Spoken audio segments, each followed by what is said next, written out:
Nah, dari hasil komunikasi kami dengan pengawas internal menunjukkan bahwa tidak ditemukan satu pelanggaran yang berat hingga dimungkinkan diberikan sanksi. Nah, oleh sebab itu adanya masukan-masukan dari saksi-saksi ini tentunya menjadi bahan juga. Karena ketika klarifikasi kan kita mendengar langsung dari pihak petugas.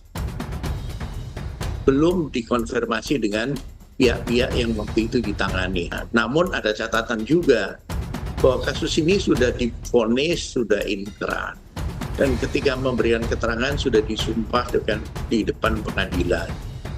Para saksi maupun para terdakwa waktu itu. Tapi Pak Beni melihat ini ada intervensi dari Turudiana kah? Begini, untuk menilai itu harus betul-betul dilakukan pemeriksaan mendalam ya.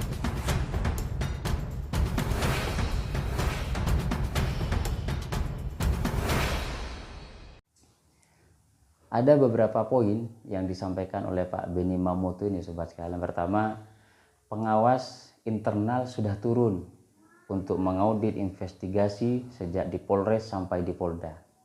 Ini hasilnya mungkin salah satunya disampaikan oleh Kadif Humas Polri yang menyampaikan bahwa Ibtu Rudiana tidak melakukan pelanggaran etika apapun, gitu, sobat sekalian.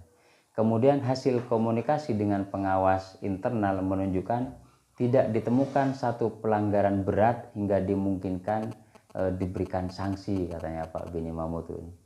Kemudian ada lagi nih sobat sekalian, poin yang disampaikan oleh Pak Beni Mamoto terkait adanya masukan dari saksi-saksi, maksudnya dari Dede yang saat ini muncul memberikan keterangan yang berbeda pada saat tahun 2016 lalu, sobat sekalian.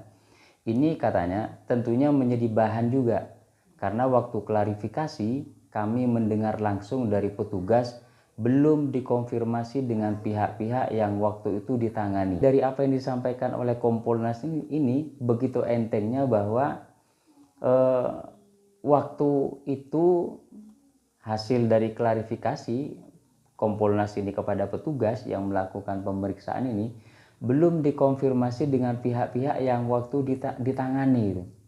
Ini kan cukup menggelitik sobat sekalian.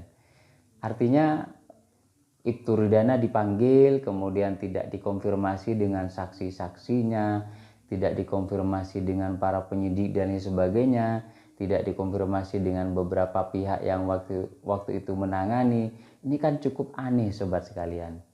Keanehannya adalah dari atensi presiden saja untuk membuka kasus ini ditangani betul, terbuka, kemudian tidak ada yang ditutup-tutupi. Sebetulnya kan harus dari awal sudah melakukan pemeriksaan yang mendalam gitu sobat sekalian.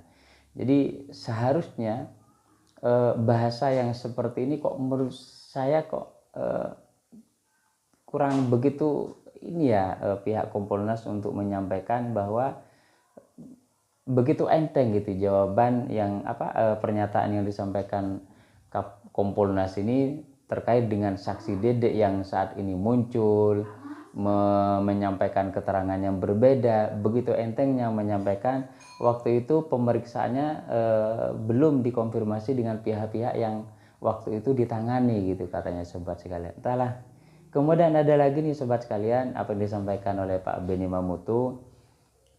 Namun ada catatan katanya bahwa kasus ini sudah divonis dan sudah inkrah.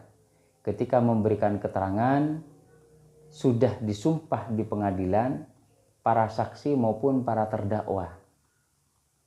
Nah, waktu itu dengan saat ini dinamika yang muncul saksi-saksi dengan keterangan yang berbeda atau mencabut keterangannya, katanya Pak Beni Mamoto ini.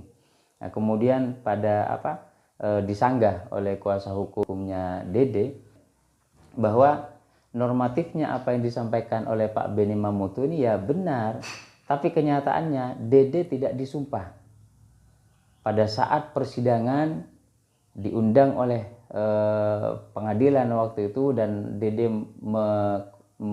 meminta penjelasan atau bertanya kepada Ibtu Rudiana, dengan enteng Rudiana menjawab tidak perlu hadir. Artinya dilarang Dede ini untuk hadir ke persidangan gitu. Nah, menurut saya dan mungkin sobat sekalian menyikapi apa yang disampaikan Pak Benny Mamoto ini seolah-olah begitu entengnya menyikapi kasus Vina dan Eki ini gitu. Seharusnya pemeriksaan waktu itu sudah dilakukan mendalam, betul-betul dilakukan apa yang terjadi dalam penanganan kasus Vina ini dalam tanda petik sudah bisa disimpulkan atau dihasilkan gitu. Tapi ternyata apa yang dilakukan pemeriksaan internal belum sampai, salah satunya tadi ini disampaikan konfirmasi dengan pihak-pihak terkait yang pada waktu menangani dan sebagainya. Kemudian para saksi maupun para terdakwa ini katanya berbeda keterangannya atau mencabut keterangannya yang baru-baru ini kita sampaikan, menekankan bahwa ini kan sudah inkrah, sudah vonis gitu, dan mereka sudah memberikan keterangannya di pengadilan. Begitu luar biasanya kasus Vina dan Eki ini betul-betul menyita perhatian publik. Seharusnya ada keseriusan betul dari Kompolnas untuk betul-betul memberikan pengawasan, pemeriksaan, profesionalisme yang dilakukan oleh pihak kepolisian, sobat sekalian. Kemudian yang juga menggelitik ini ditanya oleh presenternya itu bahwa adakah intervensi dari Rudiana? Dijawab oleh Kompolnas ini, untuk menilai itu harus dilakukan pemeriksaan mendalam ya. Artinya belum diketahui sobat sekalian. Lagi-lagi dalam benak saya mungkin dari pihak sobat sekalian bahwa sejauh mana pemeriksaan yang dilakukan oleh pengawas internal waktu itu gitu. Sehingga Kompolnas ini dengan entengnya saat ketika ditanya apakah ada intervensi, belum ada jawaban iya atau tidak, dan malah beralibi untuk melakukan itu harus dilakukan pemeriksaan yang mendalam. Artinya kan waktu itu belum dilakukan pemeriksaan yang mendalam sobat sekalian. Luar biasa menarik ini sekali keberadaan Kompolnas ini sebagai pengawas independen yang bertugas langsung bertanggung jawab kepada presiden dan berkedudukan di bawah presiden, apa yang disampaikan oleh Ketua Harian Kompolnas Benny Mamoto ini sobat sekalian. Apakah keberadaan Kompolnas ini independen atau tidak ini sobat sekalian?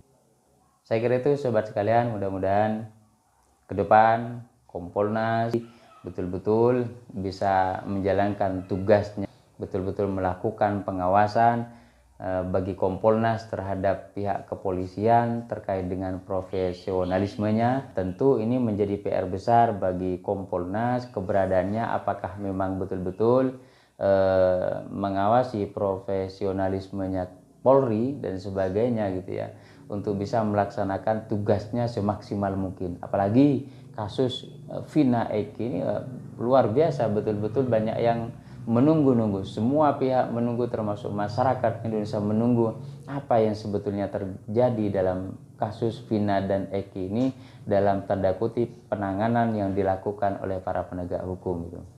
Sobat sekalian, saya kira itu yang bisa kami sampaikan. Terima kasih, sampai berjumpa di episode berikutnya. Wassalamualaikum warahmatullahi wabarakatuh.